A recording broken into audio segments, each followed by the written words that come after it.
বলতেছে যে আমি বুঝছো আমি তোমার বিয়ে করতে চাই। ঠিক আছে, পাশেই ডান পাশে আছে মিম, আপনার বান্ধবী, তাই তো? জি। মিমকে আপনি কতদিন ধরে চেনেন?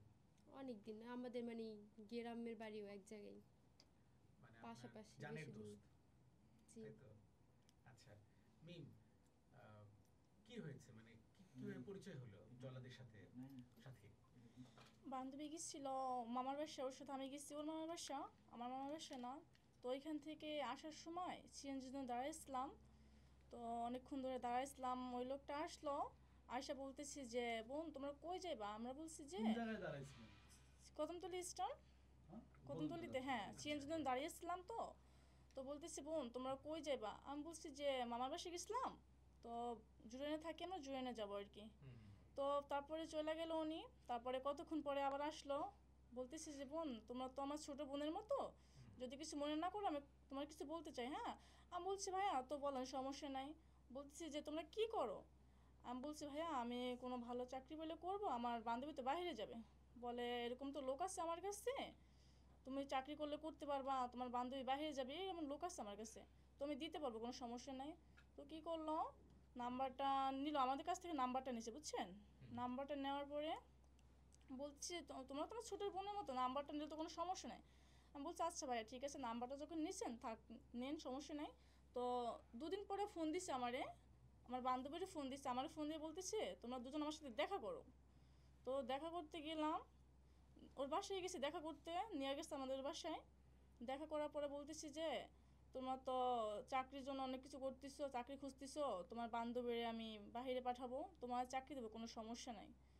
তো অনেক কিছু বলছে, তারপরে দেখা যায়, জল্লাদ হ্যাঁ আমার তো বিয়ের কথা বলছিল, আমার বান্ধবী যে ওদের সাথে ছিল, রুম নিয়ে ছিল, আমি কিন্তু এটা জানতাম না যে ওদের কাছে গেছে ওরা, বুঝছেন। তারপর আমার বান্ধবী আমার একদিন ফোন দিল, বলে যে তুই আমার বাসায় আসবি, আমি বলছি তোর বাসা কোন জায়গায়, আমার বলে নাই বুঝছেন। তারপরে কদমতলি গেলাম, তারপরে নিয়ে গেছে এখানে, ওই জল্লাদের সাথে আর কি বাসা নিয়েছিল ওই। তারপর ওদের সাথে, ওদের বাসায় আমি একদিন ছিলাম বান্ধবীর সাথে। তারপরে সকালবেলা বাসায় আসবো, ও বলতেছে যে বোন তুমি কোথায় যাবে, আমি বলছি ভাই আমি তো বাসায় যাব। ও বলতেছে যে চলো আমি তোমার আগায় দিয়ে আসি। আমি বলছি না আমি একলা একলা যাইতে পারবো, সমস্যা নেই, আমি একলা একলা যাই। বলে না তোমার সাথে কিছু কথা আছে, আমি বলছি বলেন, সমস্যা নাই। তো কদমতলী স্ট্যান্ডে ওখানে দাঁড়াইছিলাম, ও বলতেছে যে তোমার সাথে কিছু কথা আছে বলি। আমি বলছি না ভাইয়া অন্য এক সময় বলা যাবে, সমস্যা নেই, বাসায় যাই। বলে যে এখানে তো অনেক রৌদ্র, দাঁড়ায় দাঁড়িয়ে কথা বলা যাবে না, চলো আমরা কোনো একটা জায়গায় যেয়ে বসি। তবে কী করলো, রিক্সা একটা নিয়ে, যে ঝিলমিল আছে না, ঝিলমিল ওইখানে তো কি জঙ্গল বুঝছেন, ওখানে একটা কুকুরও যায় না বুঝছেন। তো রিক্সা একটা নিল, নিয়ে তারপরে আমার ওইখানে নিয়ে গেল। আমি বলতেছি যে ভাইয়া আমার এইখানে কেন নিয়ে আসছেন, বলতেছি তোমার সাথে কিছু কথা আছে আমার। তারপর আমি বলছি বলেন, সমস্যা নেই। তারপর বলতেছি যে তুমি তো চাকরি করবা, আমি বলছি হ্যাঁ ভালো চাকরি পেলে করব। বলতেছি যে ভালো ছেলে পেলে বিয়ে করবা, আমি বলছি না ভাইয়া বিয়েটা আমি করতে পারবো না, আমি চাকরি করবো এটাই। বলতেছি যে তোমার চাকরি করার কোনো প্রয়োজন নাই, তুমি বিয়ে করো, আমার কাছে ভালো একটা ছেলে আছে, ঠিক আছে। তো ছেলের কথা বললো, অনেকবার বলতেছে ছেলের টাকা পয়সা বাড়ি গাড়ি সব আছে, আমি বলছি ভাই এসবের তো কোনো দরকার নেই। তো অনেকবার বলতেছে, আমি বলছি ভাইয়া ছেলেটা কে আমার দেখান। হ্যাঁ, তারপরে কতক্ষণ পরে বলতেছে যে কি বলবো তোমারে, ছেলেটার কথা বলে তোমারে, আমি বলছি বলেন, সমস্যা নাই। কতক্ষণ পরে বলতেছে যে আমি বুঝছো আমি তোমার বিয়ে করতে চাই, ঠিক আছে। আমি বলছি এতক্ষণ বললেন আপনি একটা ছেলে আছে, এই ছেলে কি আপনি, বলে হ এই ছেলে তো আমি, তোমার বিয়ে করবো আমি, তোমার সব কিছু দেবো, বাড়ি গাড়ি যা দরকার তোমার সব কিছু তোমার দিব। আমি বলছি ভাইয়া আপনার মতো লোকের আমি বিয়ে করবো না, বুঝছেন, লাগলে রিক্সাওয়ালার বিয়ে করবো, তা তো আমি আপনার বিয়ে করবো না। বলতেছে দেখো কি হয়েছে, আমি তো একটু বয়স্ক, তাতে কি হয়েছে, আমার টাকা পয়সা তো আছে, আজকালকার মেয়েরা তো শুধু টাকা পয়সাই চায়। আমি বলছি ভাইয়া আমার টাকা পয়সার কোনো প্রয়োজন নাই, ঠিক আছে। তারপর অনেক কিছু বলতেছে যে তুমি আমার যেদিন বিয়ে করবা ওই দিন তোমার 10 ভরি স্বর্ণ দিব, টাকা পয়সা যা তুমি চাইবা সব কিছু আমার কাছে পাইবা।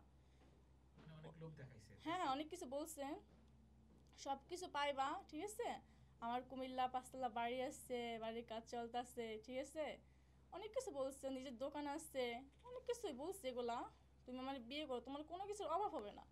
আমি বলছি ভাইয়া আমি আপনার বিয়েটিও করবো না, অনেক কথাই বলছি তারপরে যে আমি আপনার বিয়েটিও করতে পারবো না, আমার ফ্যামিলি দেখলে সমস্যা হবে এগুলা, ঠিক আছে। আপনি কি এই কথা মিমের সাথে সাথে সাথে শেয়ার করছিলেন? সাথে সাথে ওদের বাসা থেকে সকালবেলা আসছি, তারপরে ওর সাথে কথা বলছি না, ওখানে নিয়ে গেছে, কথাটা বলার পরে তারা বাসায় গেছি। বাসায় গিয়া তারপর দেখি ওর ফোন বন্ধ, বুঝছেন। আমি একটা ওর ফোন ভেঙে গেছে, আমি ফোন দিছিলাম ওরে। তো ওরে আমি যাওয়ার সময় বলে গেছি, ভাইয়া এসব বলে আমার লাভ না, আমি কিন্তু ওর বলে দিব, বুঝছেন। আপনি আমার সাথে এরকম করবেন, আমার বান্ধবীরাও তো এগুলো বলবেন হয়তো আপনি। তারপরে বাসায় গেছি, যাই দেখি ওর ফোন টোন বন্ধ, বুঝছেন।